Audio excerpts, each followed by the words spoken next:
All right. Good morning, YouTube. Welcome to Monday. How's everybody doing? Get this thing fired up and let some people jump in here. Look at your weather snapshot. The central U.S. has got a pretty big storm brewing, it looks like. Watch out for those tornadoes. It's always a concern this time of year.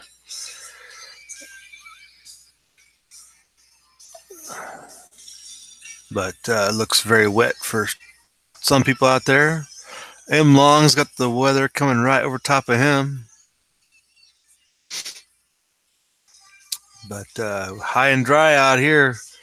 Everything south of Portland has been dry for, I don't know, it seems like almost 3 or 4 weeks now since we've had anything real stormy.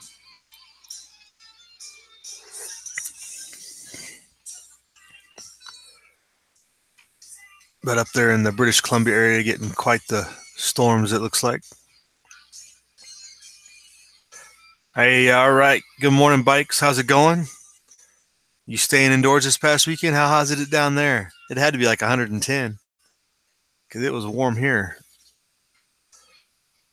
Right. Hey, Barry, good morning.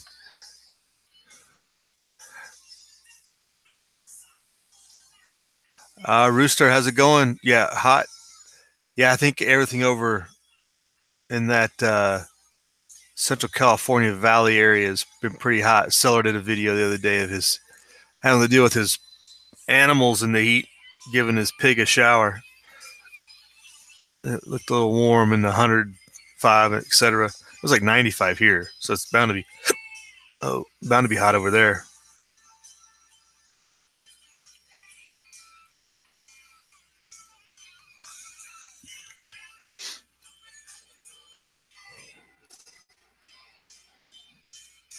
Maybe we can swap out some of the rain from these areas that are getting flooding for some. Maybe we'll swap them some water for some heat. Help dry them out, and we can use the water. But there's your look in on that. What we're going to start off with today. Speaking of California, there's a pretty sizable wildfire moving up in Northern California, state of Jefferson. Sorry. Evacuated a small community. I haven't got a chance to look too much into this, so it's called the Pawnee Fire in Spring Valley area. It's in Lake County, it looks like. 100 miles north of Sacramento, so it's got some video here.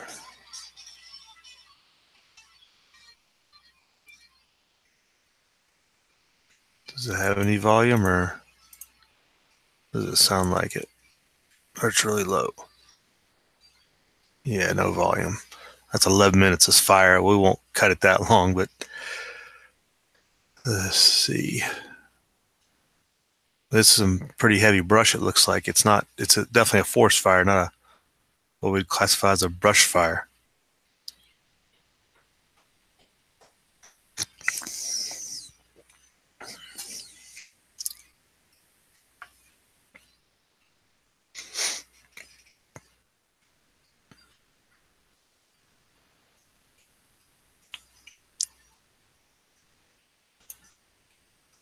See, that's some images from it. 7,700 acres so far, 12 houses burned, destroyed, and another 600 threatened. So it's definitely moving on out. Several others are also burning in California. We got one up here in northern Nevada, but it's pretty much out in the middle of nowhere and burning rangeland mostly. We have lots of those like that in Nevada where you just don't hear about them. They're 5,000 plus acres and stuff, but they're just out there in the middle of nowhere. Yeah, Bikes, wishful thinking, right? But I just prefer, it's my preferred pronoun. How about that? Can I use it as their preferred pronoun? State of Jefferson's their preferred pronoun. Um, if once you say it enough, it becomes true, right? We see a lot of state of Jefferson stickers running around here. All the people from uh, Northern California that drive into Reno to shop and stuff in the area, or even drive over from the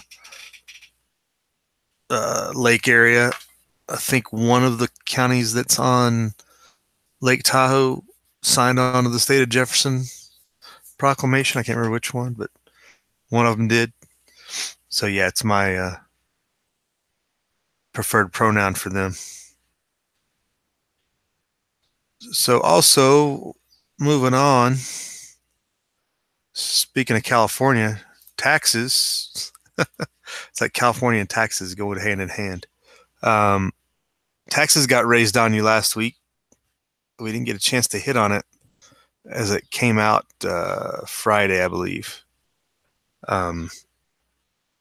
Online taxes were decreed by the Supreme Court to be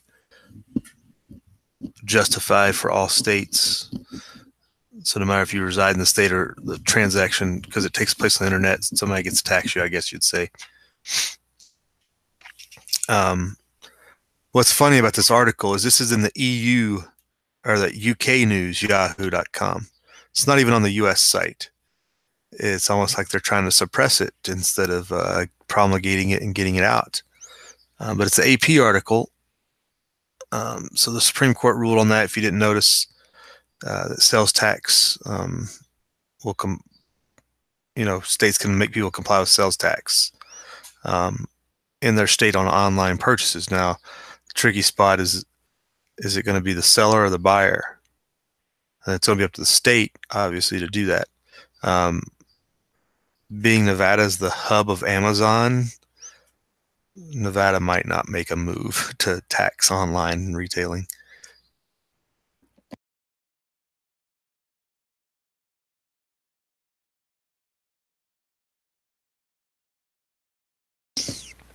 But moving on down to the decision here. So I guess this is how they divide it up. The decision allows states to require out-of-state businesses to collect sales tax from customers in other states. For example, a retailer in Utah who sells goods to a customer in New York would have to calculate and collect the New York sales tax.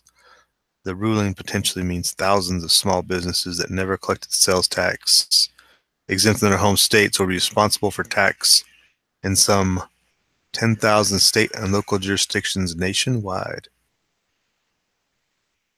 So that's your status. So yeah, if you're if you're an online retailer in a high tax state, your business might go down. Or wait a second. Oh, even if the retailers in New York, Utah selling to New York customer, well, that's even worse. You start blocking your website from anybody in California or New York. I mean, who's going to want to sell to somebody at a higher price for no reason? And then you got to deal with that government. If you're a retailer, you got to deal with that government and calculate the taxes and stuff and send them paperwork and all kinds of other. So this is an excellent way to crush small business. Ultimately, that's what this does. Paperwork that's required to do this compliance would be very burdensome for anybody selling small time over the internet, like somebody like a Rebel Solutions, for example. Just the paperwork that it would take to collect taxes for each state from these people come from. I mean, I guess somebody will probably develop a computer program to do some of the online stuff, but the business to business stuff, do you have to have a business license in that state to collect taxes for them? Isn't that the way that usually works? You have to have a business license, so you have a business ID number to collect taxes for that. I don't know. I'm not a small business owner as much as it would be a good option, but I'm not there yet.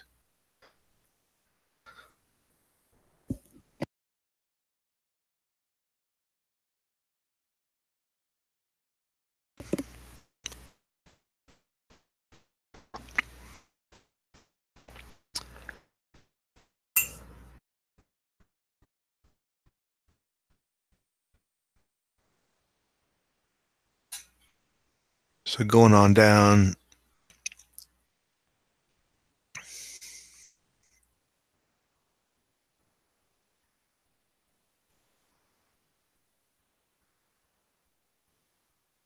So, yeah, it's just a further degradation of moving away from true economic freedom. All the brick and mortar, big stores that had a physical presence and had to collect tax simply because they have a store were complaining, and now they consider the field to be leveled instead of made much more difficult, which is what they should have been complaining about, is removing the core requirement instead of trying to get everybody to pay. It's one of those things. Everybody's going to equally suffer in this case. So be on the lookout for that next time you go to make an online purchase. See, what states do they not have sales tax? I guess I'll just do my online shopping from there. And they got an address. Who doesn't have state sales tax, though?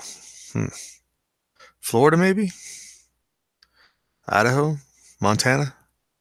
I know income taxes, several states don't have income tax, but who doesn't have a sales tax? I have to move there for my online purchases, make a shipment, set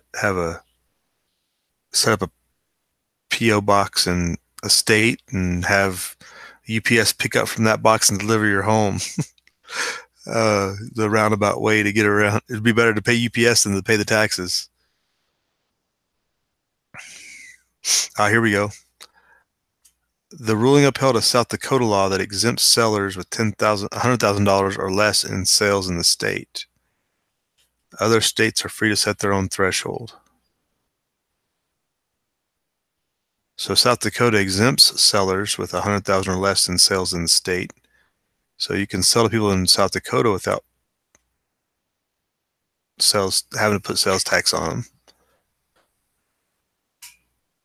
All this drive to crush economic growth when it's probably the last thing they would want to do, which I think was the next issue, is where is the economy stand?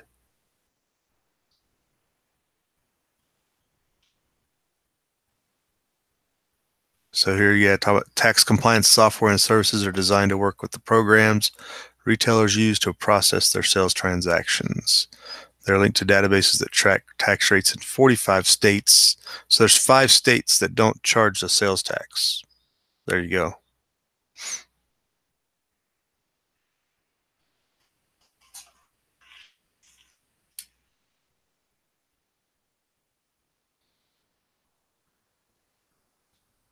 So there are thresholds in each state that are different. Some states require the collecting of sales tax at different, basically, in sales levels. You sell so much in goods and services, you're supposed to collect sales tax. Varies by state.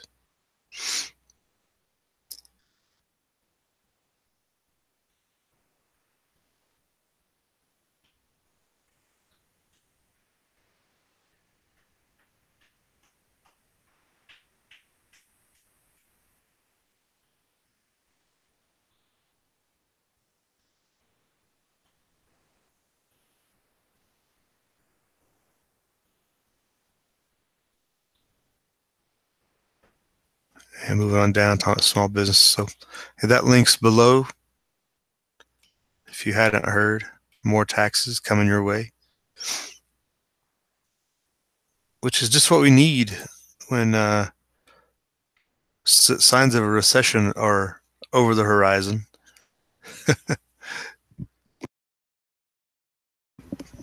What's the side chat hooking up here? Oh goodness, you guys are tearing it up. I can't keep up with that mess. Only Californians get online sales taxes? No, I don't think that's where it works, Rooster.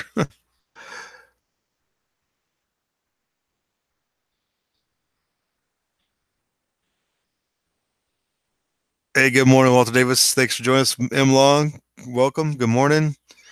I believe you're getting a little rain, it looks like, from our weather snapshot.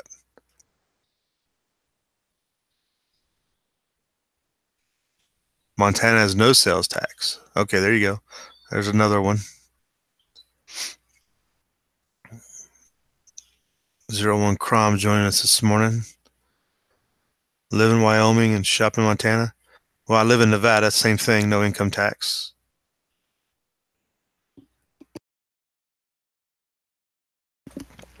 Castaway, good morning. How you doing down there? Stefan Minkenberg, how's things out in across in the European continent? Lots of discontent, it looked like lately. Yeah, crushing the economic growth, right, Walter? That's the mission, it seems like. You can do it. Good morning. How you doing? Yes, more taxes.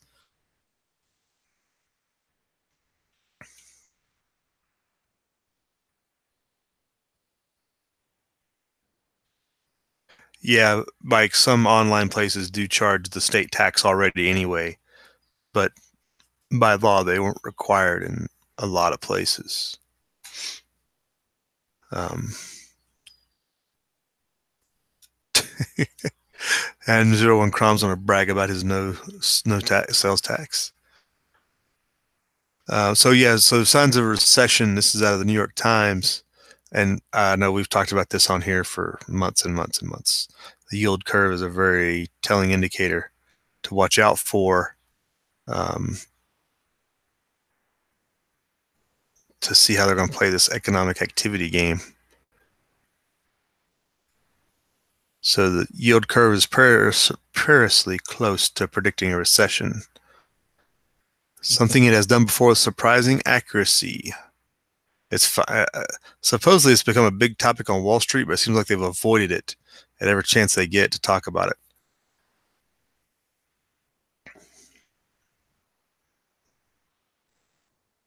It goes into the mechanics of the yield curve. We'll spare you a little bit of that.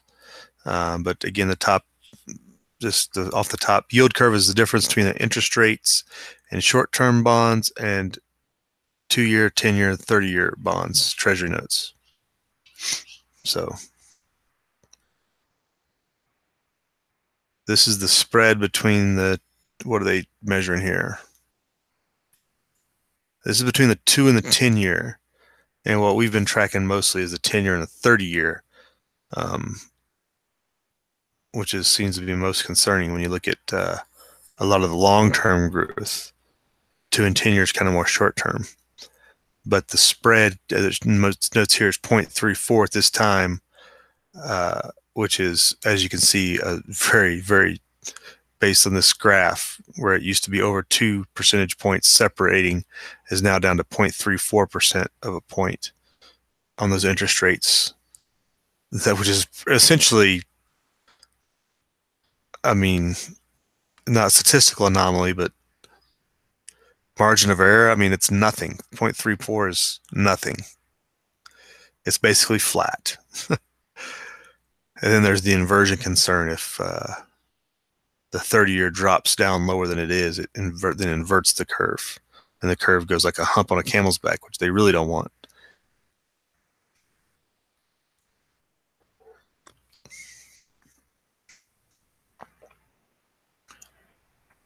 On Thursday, the gap between the 2 and the 10-year was roughly 0.34 percentage points. It was last at these levels in 2007 when the U.S. economy was heading into what was arguably the worst recession in almost 80 years, which can also be argued it never got out of based upon real wages and growth. But we're going to have more taxes. That'll solve our problem.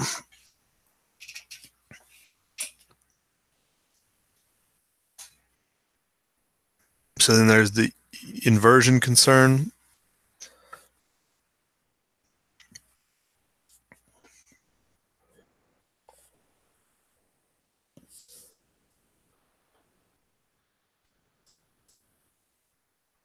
Every recession of the past 60 years has been preceded by an inverted yield curve. That's according to the San Francisco Fed. So don't take my word for it. The Fed even admits it. This is why they said that, made that statement. They want inflation to run a bit last month. They need inflation to start outpacing these bond yields, so bond rates will get some market going for them. But the only way they're going to get these bond market prices up is to start a war, because people are going to pull their money out of business and put it in safe havens of government bonds. It's another incentive to start a war. So more graphs signaling a recession about how that works. Here's historical going back into the 80s with the gray shaded areas being, these aren't click-through graphs, being the recession time frames.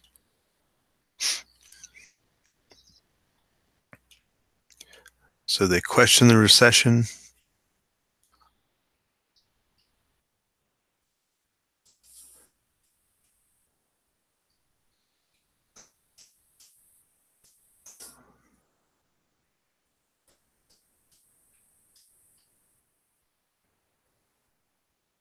Unemployment rate is low, obviously, based upon government numbers.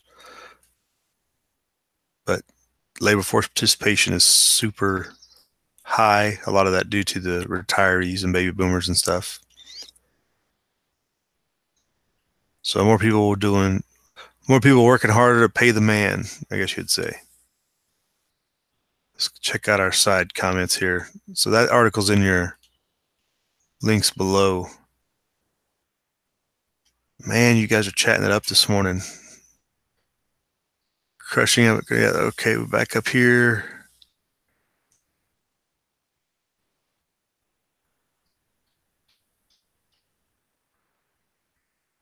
Stefan, I don't think fat people have to pay more in taxes other than if they buy more goods and services, if they would.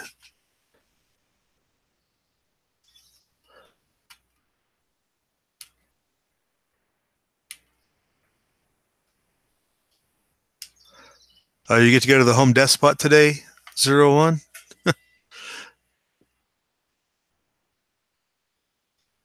Well, bankers have the ultimate tax, Stefan. Bankers are able to charge interest and adjust, and they adjust that interest to inflation, and they're ahead of the game.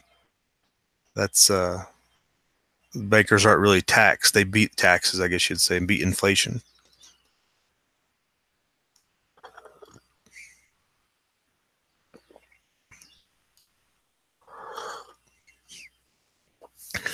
You don't like the home desk spot bikes? I like it a lot more than the loser home improvement shopping place.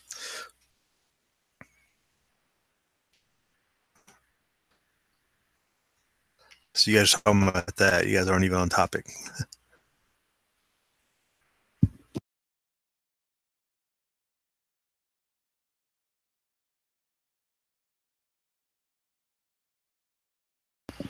All right, so moving on. So that link is below about that.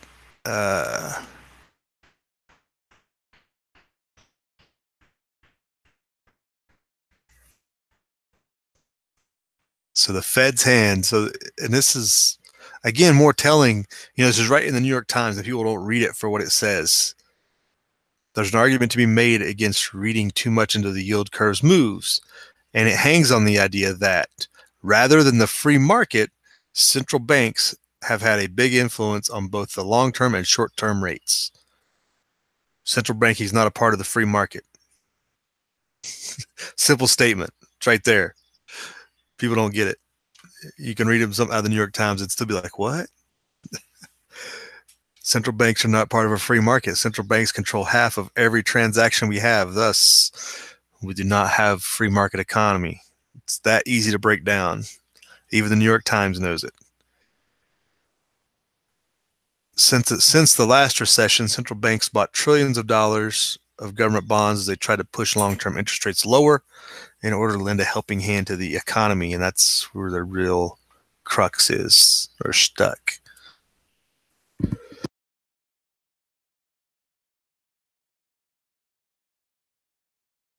Okay, at the end of the article, quotes here, in the current environment, I think it's a less reliable indicator than it has been in the past, says the senior economist at Deutsche Bank. They're going to try to play it off as long as they can. Yes, indeed. They'll all crash and burn together. They're just going to try to suck as much productivity out of the economy as they can until it all crashes and burns. So there's that article to enjoy on your Monday.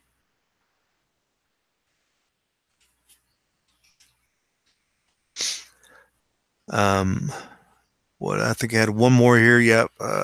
Wrapping it up here, get close to the end. Remember, if you got anything to bring up on your radar, throw it out there in the side chat. We can look it up or discuss it or whatever.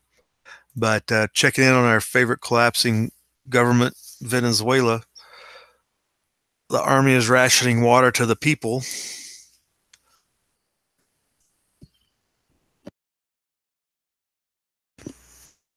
So you can imagine there's no corruption involved in this system of people standing in line. Example here is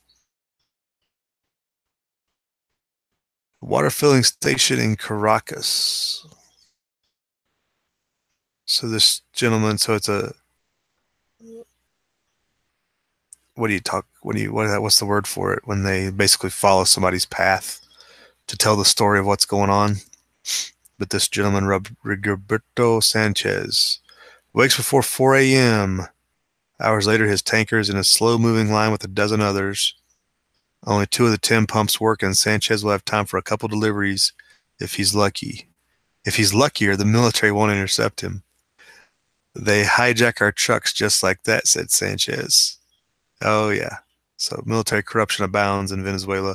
Like we talked about a couple months ago, all the old-time Venezuelan officers had abandoned ship, mass desertions from the army, so you can imagine the only ones filling the ranks are the desperate and the greedy and corrupt.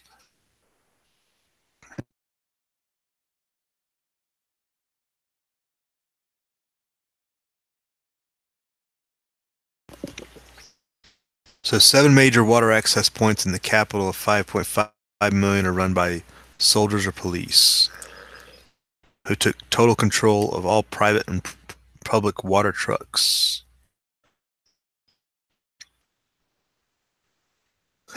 Unofficially, soldiers direct where drivers deliver and make them give away the goods at favored addresses. Yeah, what are the odds of that? Water rationing at its best. And I believe he just, no, okay, that was a different election. They had their election last month in Venezuela, as such as it is.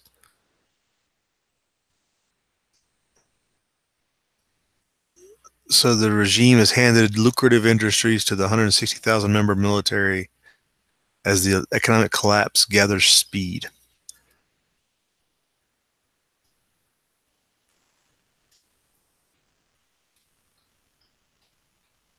Yeah, that's the only way you're going to be able to keep power is promise people the things you can't give them, like food and water, is now the currency in Venezuela. It's boiled down to its simplest terms.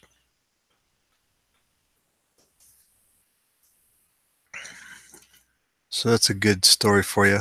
Water delivery in peril.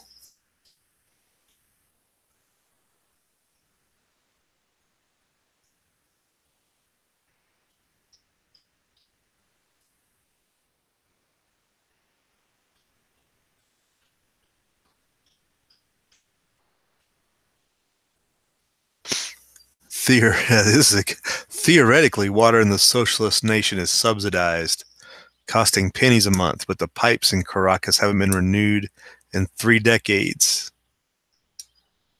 Repair crews have dwindled down 40 from 400. So they just not enough people to keep up with the infrastructure. Most pumps that bring water from reservoirs outside Caracas are only partly working. 2 auxiliary dams that guarantee a supply for 15 days in emergencies are critically low or empty. And this is just Caracas. What about the rest of the country? I wonder how it's probably not. You figure if the capital is at this point, the rest of the outlying areas are potentially in worse shape, unless they've found some sort of autonomy to work in their favor and are going their own way to get things done.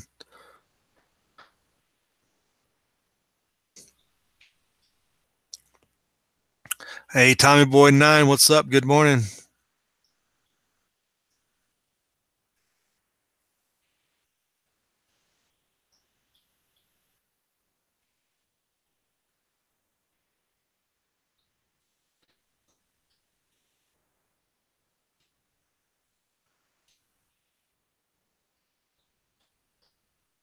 So on down, more about dirty water, bad conditions, military officers commandeering trucks, drivers forced to go wherever the officers tell them without the expectation of pay. So giving away free water because nobody got any way to pay for it. At least somebody's getting favored status there. Yeah, don't visit Venezuela. Probably a bad time for a vacation.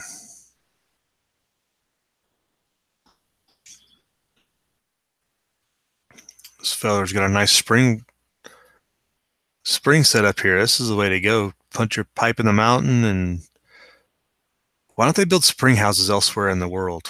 Like, that would be a spring house. You got your pipe in the house, just put your house over it, put your little catchment under it to form a basin, little like bathtub setup, and you got your spring water. I don't get it. I guess spring houses came about because of freezing in the winter more so than maybe they don't have that problem in Venezuela. Maybe that's why. Spreading mosquito diseases like dengue fever and Zika have caused problems with everybody's catching rain and leaving and getting all this hot water. It's causing those problems. Yeah. So that's an article on Venezuela. That's in your description box to get you started off to a motivational Monday. Yeah, I don't know that it would be very motivating, but what else we got going on in here?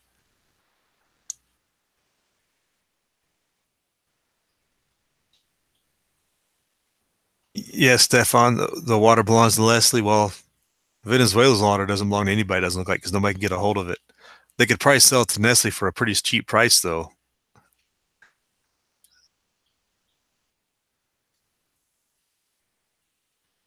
Hey, Alicia, good morning. How's it going?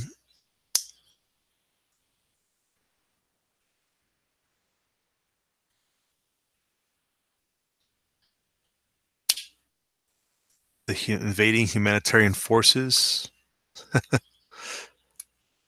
Actually, I haven't seen a whole lot on NGOs. Yeah, there haven't been a whole lot. We did talk about that one guy that was in prison that got to come home, um, who worked for a Mormon mission type deal, I think.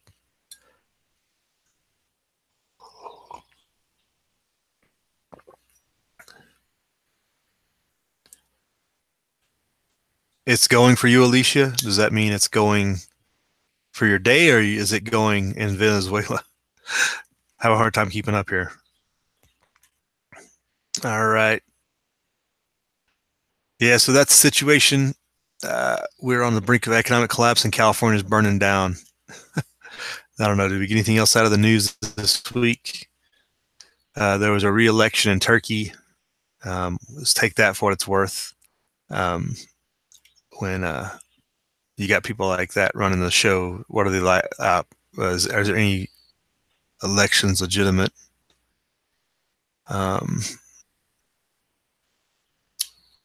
The border infiltration here in America continues, and people are playing politics with it, pointing fingers back and forth on who's to blame. Several articles out there today about some of the past policymakers, about how it started the Honduran refugee crisis, et cetera, et cetera. Everybody blaming somebody else, but nobody trying to solve the problem, as we mentioned last week. So how's everything in your area? I know we got the, what's his name? The Attorney General's coming to Reno today. I'm not going to go out and say hi. It's too bad. Yeah, here's that fire up here. It's only 1,600 acres, which I say only, but again, it's out literally in the middle of grassland for the most part. Maybe a few ranch outbuildings or something might get taken out, but no concerns, I don't think, right now. A lot of times BLM lets those fires burn and doesn't even touch them until they get to a certain boundary line or something where they set up a fire break.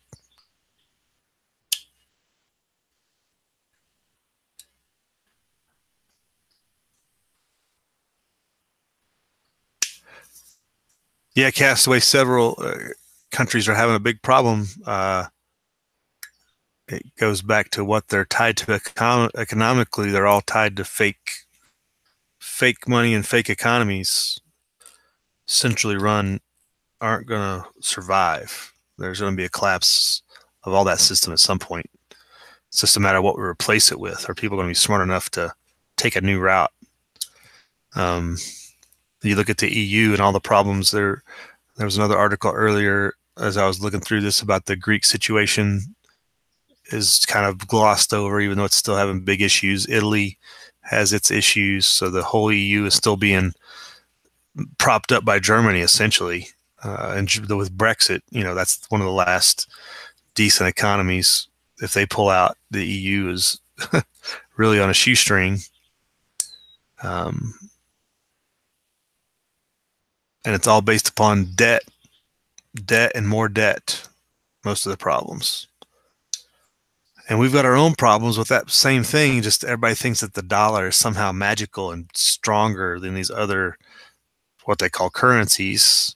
So everybody puts all their time and labor and invests it in America for some reason, thinking it's going to solve it or give them some benefit over those other countries that are collapsing, when it's just a matter of time before you can only go to the big dogs so often.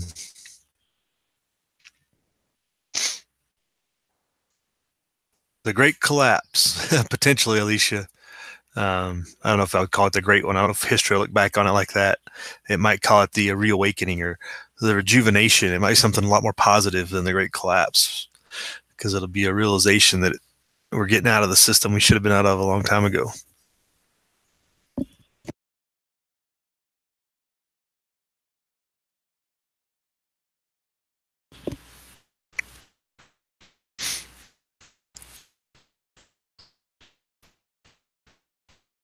Yeah, Stefan, you're talking about refugees up there. There's a lot of stories about the refugee situation this weekend, too.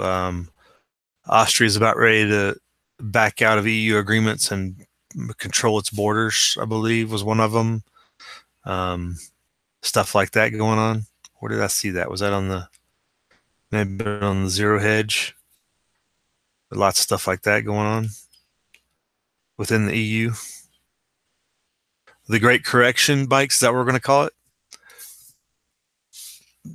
Reawakened Correction. Yeah, maybe we can come up with a cool name for it. We were trying to find a cool name for something else last week. I can't remember what that was, so I've already failed to write that one down. Maybe I should write this one down so when it happens, we can tagline it. Maybe we can trademark it. Make royalties off that, right? And writing a book in the future.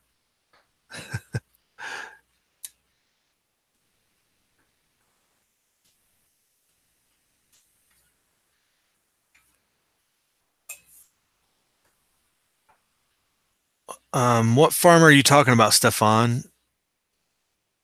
I'm not following what farmer negotiating with Mexicans.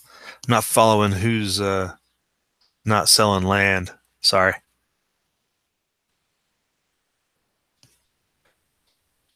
Well, thanks for joining us, folks. That's your Monday morning motivation for you, such as it is. All right. Hope everybody had a great weekend. Let's go out and have a good week. Live free.